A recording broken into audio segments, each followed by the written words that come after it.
Okay guys, new day, second part of the garage. This is something I'm weirdly known for in my family, which is loving digging. I guess when I was a kid, I loved it. So this is what we got so far. This is my temporary garage. It's been decent, but when it's windy, it literally flaps so loud. I can't even hear myself think, it's crazy.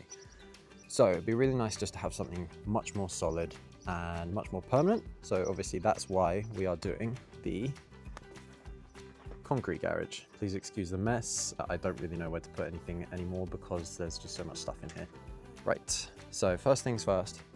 This is the existing concrete slab. It's not too bad. It is a little bit cracked in some places. I've measured the concrete garage. It's 6 meters 40. So it will replace the wooden fence and then we'll come all the way this way, 6 meters 40, which conveniently stops on that grass line, which is great. So I've got to dig out this trench, dig it out that way, and then I've got to measure, and I've already discussed it with my partner, don't worry, I'm not getting told off. I'm gonna have to chop away some of these plants, not all of them, probably up to like the water fountain.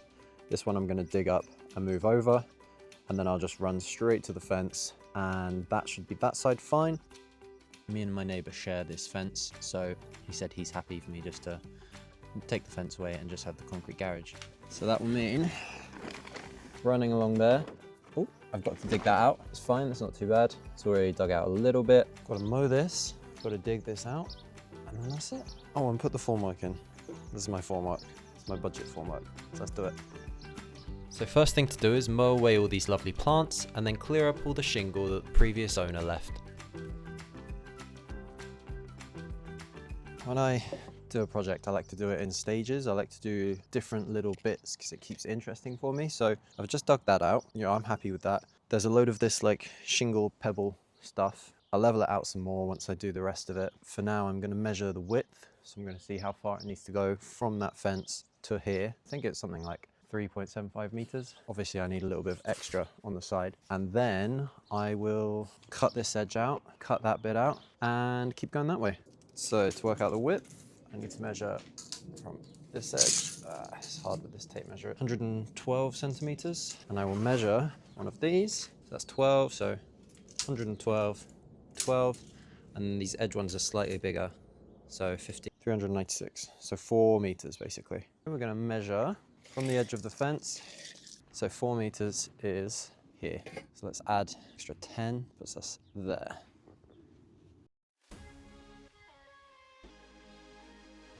I'm just thinking how deep I actually need this to be. What is it, 4 inches? So that's 10 centimeters, roughly. I'm resting this stick on the old concrete slab, and then it comes across level to where I need the concrete slab to stop, and that gives me a rough idea of how high it's going to be. One of the trickiest parts of this build was removing this hydrangea. I needed to replant it, but out of the way of the garage, so that meant digging it up, but trying to keep the roots intact. This was a lot harder than I thought it was going to be. I'd seen companies using pressure washers to dig holes, so I thought, let's give it a go. Let's see if I can use the pressure washer to get this thing out. I know the magic of YouTube makes a lot of stuff look easy, but this took me, what, 3 hours to get out? It was a lot of digging, a lot of pressure washing. It was tough. Then I just needed to fill back in the space where the hydrangea was. So that was an absolute mission getting these out, but I've moved them from there to there. Took me half a day to do, but we did it. Next, I'm gonna dig out all of this. Gonna just dig out where the concrete's gonna be poured, and then that's it, done for today. I have no idea why, but I love digging. I just find it really satisfying. I like the workout. I like being outdoors in the sunshine and the fresh air, so I actually really enjoy doing this. The bit I didn't enjoy doing was bagging it all up so I could take it to the dump. This is the bit I love though, using a chainsaw to chop things down. I grew up in the countryside in France, so in winter, every day it meant chopping up wood. So I'm pretty used to it, and it was nice to get back to it after having been in England and not having to chop wood for so long. Next, this panel needed to come out for better access. Next, I made up the formwork using some old bits of timber that I had, and then some smaller bits of wood that I chopped into stakes using a small axe. I planned to do this pour on a really sunny week, so I had lots of time to get the garage up, but this was still the scariest moment for me because I had to take down the temporary garage, and it meant I was going to be without a garage or without a roof for all my tools and equipment for at least a week. So yeah, the pressure's now on.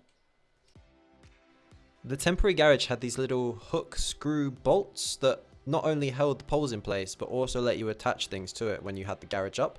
So I got a 17mm socket, which fit perfectly over the bolts, and I just used an impact wrench just to get them all off. It was so much easier than screwing them all in by hand. I've done pretty much all the prep I needed to do for the garage. It's all sort of ready to go. I'm just waiting for the delivery now, but I'm just going to show you what I've done. I'm going to pour it up to this level. Remember, obviously I've got to have 10 centimeters or 4 inches. And then I'm going to pour an extra lot on top of this, which I'm going to prep afterwards. So I'll pour this first. I'm just going to make some sort of extra formwork here just so I can go a little bit higher. And then I'll prep this slab and I can pour all of that. Look, a little friend. I don't really want to have to move all of this stuff twice. It's super hairy. It will take me like 2 hours just to move all of it.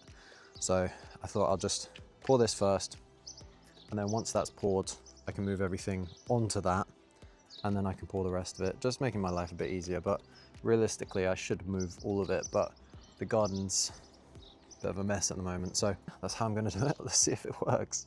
This weather, absolutely blessed today. It's like 7 AM and it's super sunny already. It's going to be lovely. It's going to be like 23 degrees. Fantastic for pouring concrete. Woo! A bit of prep that I need to do is prepping this. Obviously, this isn't ideal, but give it a good clean out and I think it will be absolutely fine. So maybe get rid of that. No, I don't need that. So I'm just going to brush this out. I'm going to brush out under here as well, because obviously that's a bit worn away. Just try and make it so it's like the nicest bit of concrete possible, and then I can attach the new concrete to it, and hopefully that should be good. The last thing I needed to do before the delivery of all the materials was pressure wash the areas that were going to come in contact with the new slab. I forgot to film the delivery, and it was really cool because he had a crane on the truck that lifted all the materials over the fence. But yeah, here we are. So we've got all the materials and I'm going to start mixing them up in my little wheelbarrow. This was a terrible idea. I end up getting a cement mixer. Spoiler alert. This is the start of my plan for building a garage. So it just kind of outlines how big it's going to be, the kind of rough shape I'm going for. You know, just the very basics, just to give me something to start working on. Unfortunately, I had my phone stolen, and that's what I was using to do a lot of the recording, so I lost a lot of footage on pouring the concrete and loads of other bits. That's why here it skipped ahead to the concrete already being poured along the edge, and also the walls already being up. I'm breaking up any leftover panels to use as hardcore, and then I'm putting them down, and then I'll pour some concrete over the top of this. I know it's pretty thin, it's not perfect. Any of you professional concrete pourers out there are going to say, oh, this is rubbish, this is terrible. And I kind of know it is, but this garage doesn't have to last forever. It's just a budget one for now until I've got some more money.